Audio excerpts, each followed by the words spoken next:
Carl Evers III makes the outdoors a part of every aspect of his life: the farm, his family, recreation, and the guidance he gives on the job. And he has a mantra about it passed down from his dad. Hi, I'm Dave Price, and welcome to the American Farmland Owner Podcast. Our guest, Carl Evers III, is AgIS Capital Director of Sustainability and Vice President of California Operations. In this episode, we'll get his insight about a potential rebound for almonds, and maybe a little bit for walnuts, some uncertainty for the wine industry, and some praise for what California is trying to do with water. But we begin with his name and the family history associated with it. You're Carl the Third. Yep. So does that mean there's some lineage in ag? Yes, all three of us Carls have been in California ag.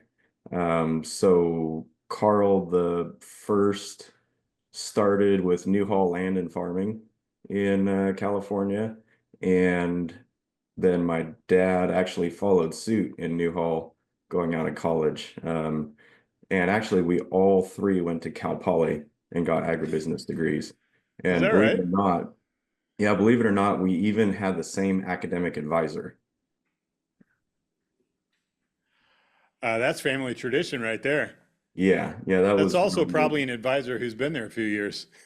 few years. Yeah, I think he retired just a couple of years after I graduated out of that program. But that was a really neat honor that I was able to actually work under his advisorship through there. Because supposedly you don't get to pick your advisor, but I definitely wrote a letter that it would sure be an honor if Bob McCorkle could be my advisor through that. So that was Little fun. name dropping, little Yeah, name drop to remind him of who he's talked to previously. yeah. Hey, talk a little bit about your job. And the reason I bring this up is that sustainability has become cliche for some who don't take it seriously. And I'm curious what it means to you, especially as a guy who has multi generations of farming in his background. So, what is having sustainability in your title? What does that mean to you?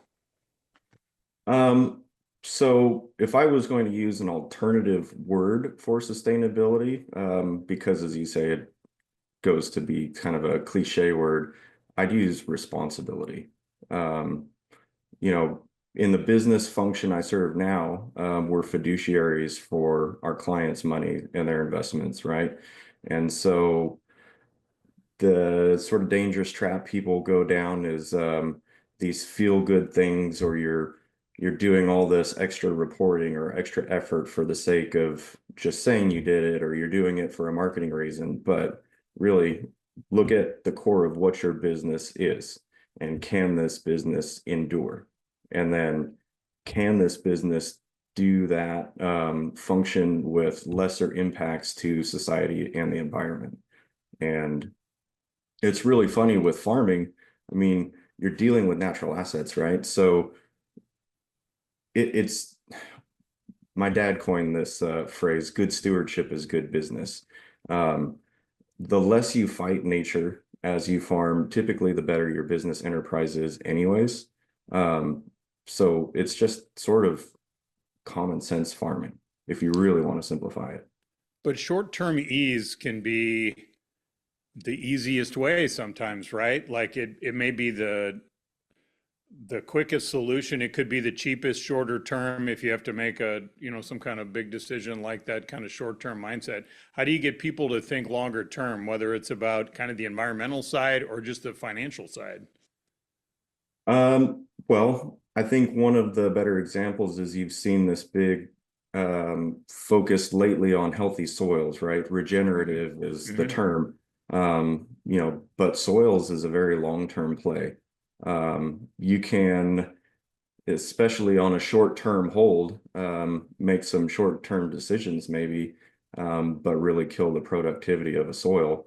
And then you're stuck with soils that are going to require high inputs, forever. I mean, once you deplete productivity of a soil, then you're stuck with those high inputs. So, I mean, it's kind of like doing maintenance on a car or a tractor or a piece of equipment, right? You can defer for a certain amount of time. Maybe you get away with skipping one oil change, right? Okay, I got away with it. But if you don't change the oil on your tractor, well, you're going to be buying a motor, and then those decisions didn't work out. I mean, it's kind of the same thing. So either do your maintenance or you're going to be stuck with a really big sunk cost later. I also wanted to talk to you about before we really get into the heart of this. You spent some time working with Australia as well. Mm. That is just happens to be one of the countries uh, on this planet that my son really, really wants to go to. But what was it like out there, and how do you compare ag out there with what we have? Uh, well, speaking of soils, we sure are blessed here in California. Um, it was an incredible learning experience for me. I think I did it at the right time in my career. You know, I was uh, pretty young and I had a lot of experience under my belt, and I had been farming a lot of acres. So I had this really impressive resume, and I went in and was quickly humbled and realized I went from farming almonds in California to almonds in Australia, and about the only thing that was the same was the almond tree, but completely different soils, right? Completely different rain patterns, completely different set of water rights and water delivery systems, different set of pests.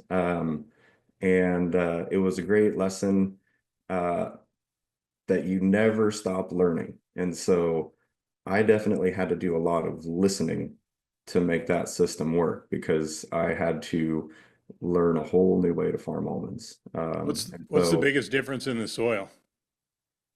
well, the soil would mostly consist of silica. I mean, it'd be like going to the beach and planting almonds in the sand dunes. Hmm. So it's a bit of a hydroponic farming exercise. So the way you irrigate is different. I mean, your nutrient availability in the soil is not there. You're just using it all through fertigation. Um, so just everything that I learned was great background, but it was only background, you know, to learn a completely new set of paradigms for Australia. So it definitely sharpened me. And that was really great. I'm assuming it reminded you of how great it is in California for that business, right? Yeah, well, you know what? I mean, yes and no. I mean, the big eye opener is, you know, the world's a really awesome place and it's great to be cultured. And Sure. they kind of consistently outproduce the California almond farmers, ironically. I think a lot of that had to do with the fact that all of the inputs were so expensive and you had to be so precise with your irrigation Hmm. um, that it's like, well, wow, these guys are dealing with some tough situations, but they're pulling better yields off on a per acre basis than we are in California. So, yeah, it was great to come home and go back to maybe having, you know, 5 feet of A horizon. Um, but coming back with all of that experience, that was what I really, really appreciated. And I made a Okay, lot of great friends there too. Great people. nice. So you spent some extended time there then. It was 2 years, so Okay. not a really long time, but enough to definitely learn a bit. Yeah, nice. Yeah. Okay, so how's the business right now in California? I'm seeing some headlines this summer that maybe things have the potential to turn the corner. Are you buying that? Yes. I think we're finding the bottom of that trough on the nut space. Okay. At least hopefully. Almond shipments are looking good. You know, pricing is looking good on the sales that are occurring right now. So as the 2023 crop is finaling out, the news is a lot more positive than it was for the 2022 crop for the nut crop. So, you know, definitely more positive news. Almonds especially, I think you're getting above that break-even point and back into some profitability. Walnuts are a little tougher, but we're still moving in the right direction. And almonds because supply has backed off? What's the reason there? Yeah, we had our estimate as the year progressed keep getting cut short. Hmm. And then as harvest came in, people are saying now, you know what, this crop's even going to be short of that last estimate. And we did a really good job of shipping out and not coming in with a lot of carryover from the prior year crop. So I think buyers overseas realize that. And so they're not sitting on the sidelines and letting us build up inventory, stuff's moving. And so that's helping with the prices. What about walnut? What's going on? Similar, walnuts seem to have a lot more dynamics from global production recently than the almonds. But Chile, from what I've heard at least, I'm not an authority on the global production, but Chile seems to have an off year on their production. And then the California production is actually off a fair bit as well. So that's helped with the same attitude from the buyer perspective. And so pricing looks positive. I might hold my breath a little bit less on the walnut side because we've heard positive news rolling into harvest 2 years in a Yeah. row now. And then Right. you final out and go, well, that wasn't the news that we were told when the Packers were trying to get us to send us their crop. So, fingers crossed. I think all of the fundamentals are there for a much better year, but it's not over till it's over.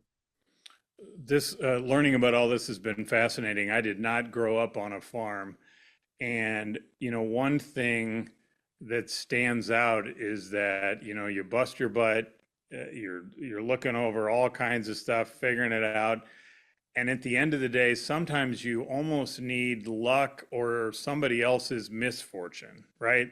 Like you're talking about Chile, and depending on the crop, there are other countries we have to watch.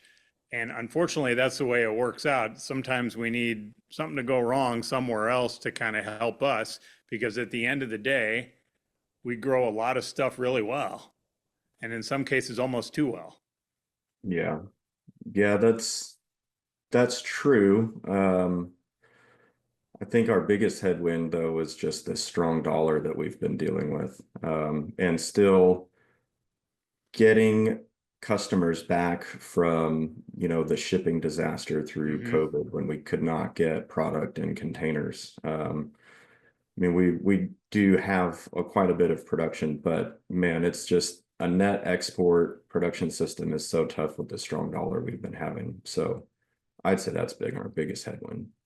Were any of your clients, did they get to the point that they just couldn't do this anymore and they had to get out these last couple of years? Or did they switch to other crops? What'd they do?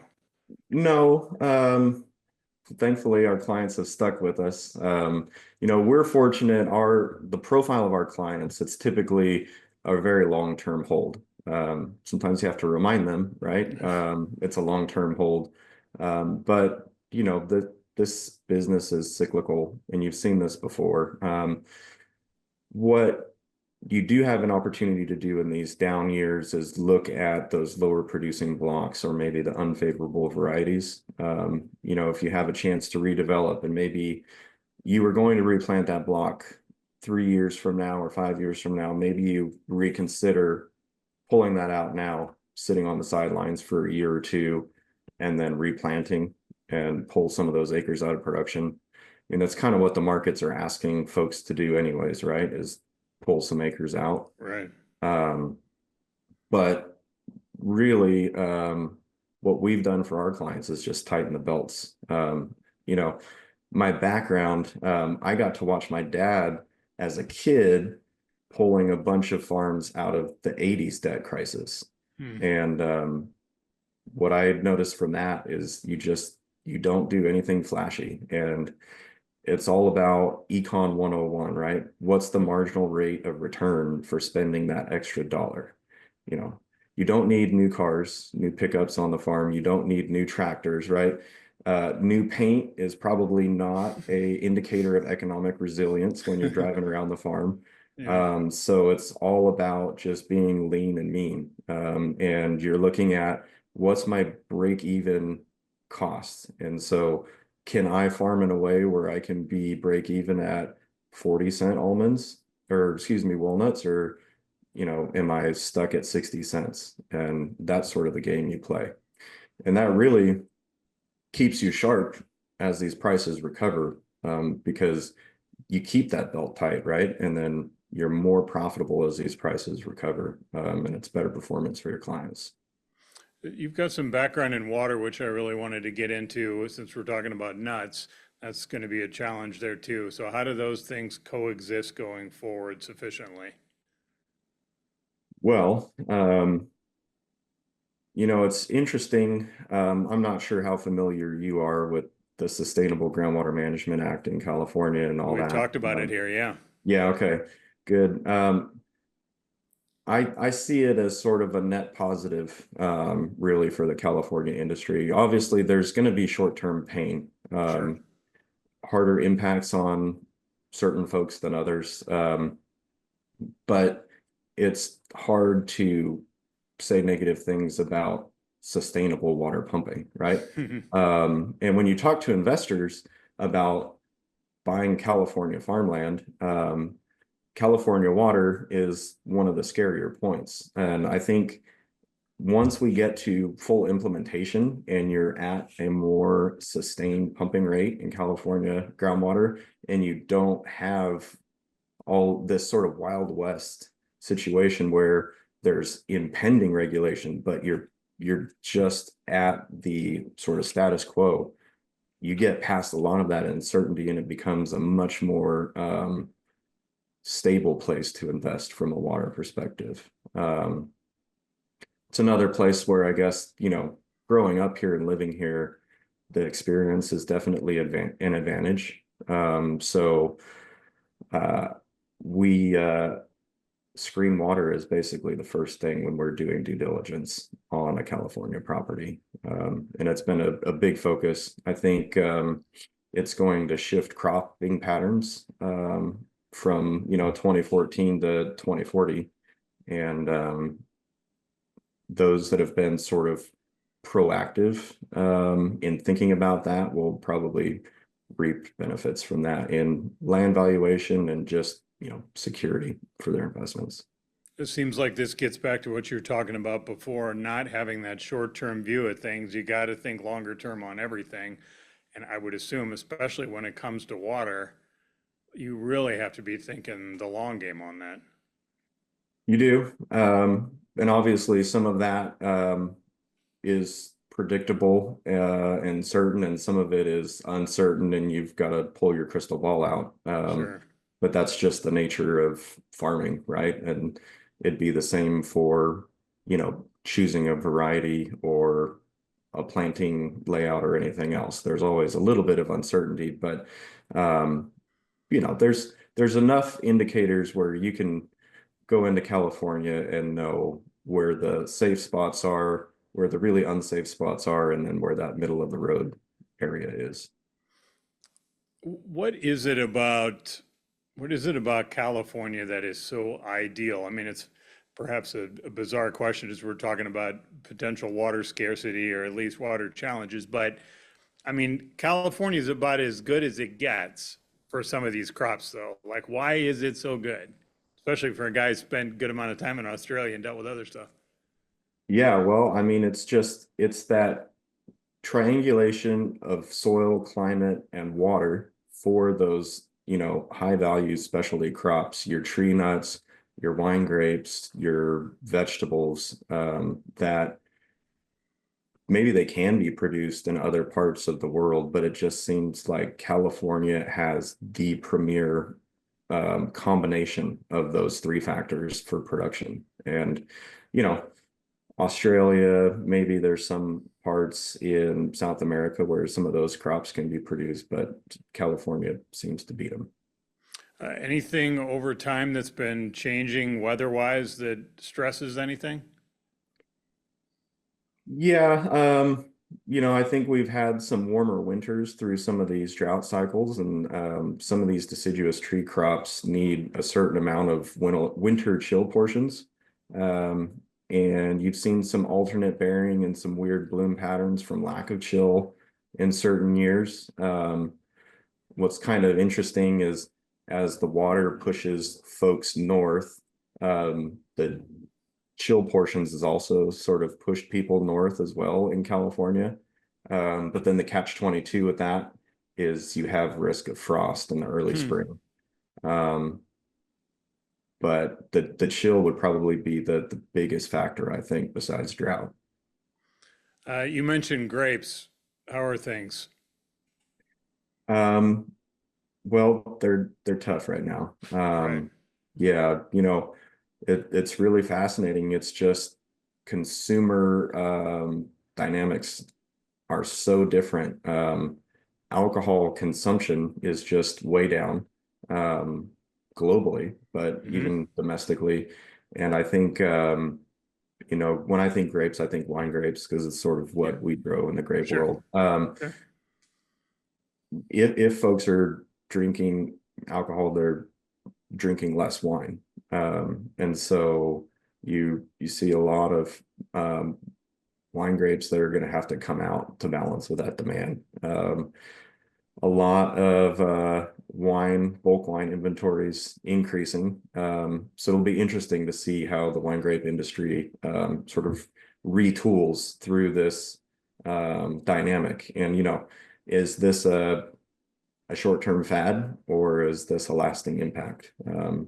Wine grapes are kind of interesting because I feel like I've seen several cycles like this, even being a younger guy still, where we've had to push a bunch of grapes out and then, oh man, we overdid it, and then Hmm. plantings come back. So I think the jury's still out on how many acres of wine grapes are going to have to come out to balance with current demand. But it's not a small number, what we're looking at now. So whether or not you've got your grapes under contract will have a lot to do with the economic performance of your farm in the Do next you few ha years. do you have a gut feeling on it, whether this feels like it's just kind of a short-term dip in a cyclical movement, or whether this is truly a change in people as they've discovered other forms of alcohol or just shied away entirely? No, I don't think I could make that call. I mean, I think in the next 3 to 5 years, people aren't going to all of a sudden turn around and go back to their same drinking habits, right? So it's not a super near term change, but I don't know. So many weird things have happened with and since COVID Yeah.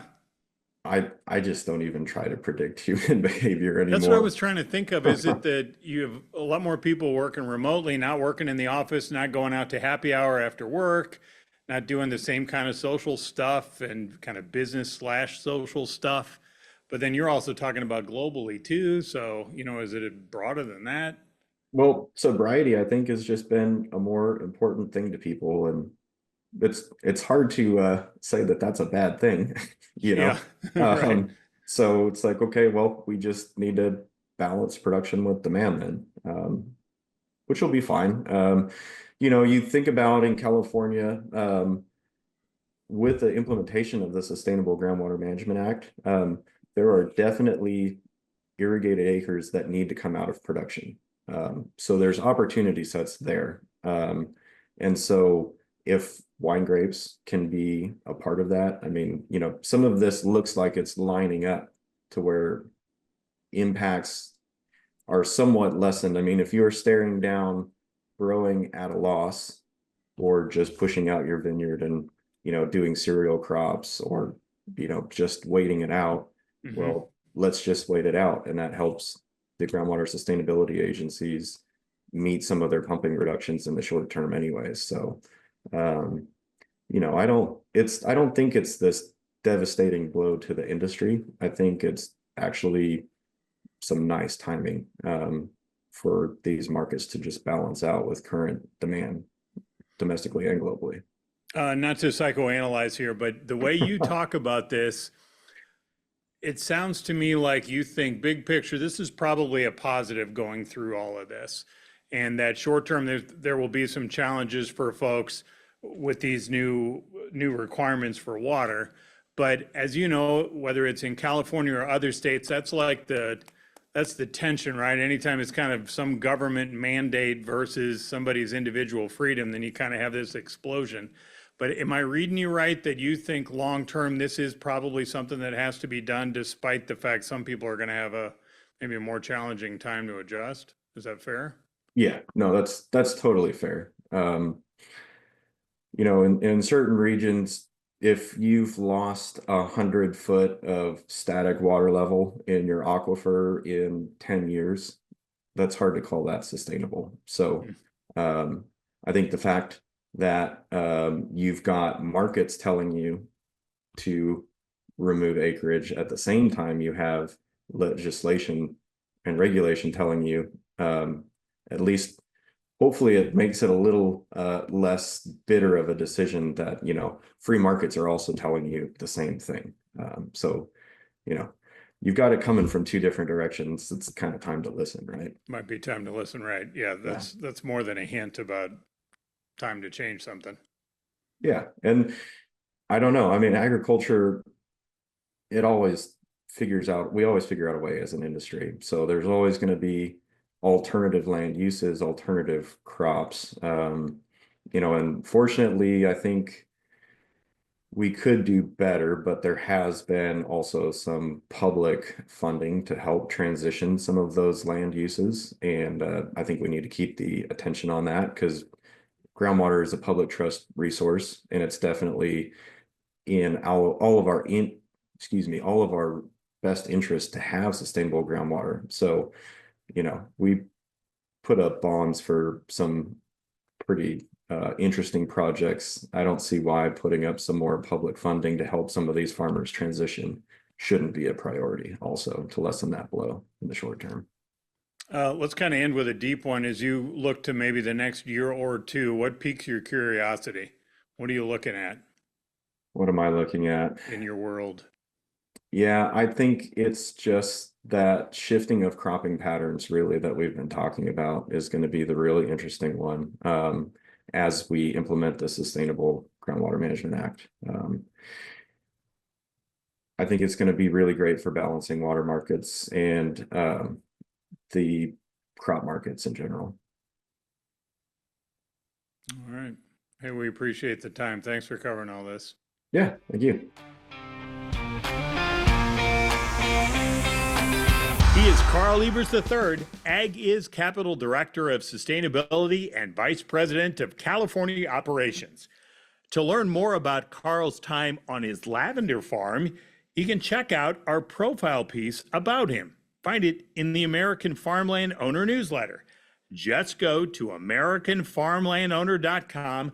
Find our weekly newsletter there. You can sign up. It's free. Get it sent right to your inbox every week. Thanks for listening to the American Farmland Owner podcast, and thanks for caring about the future of our farmers.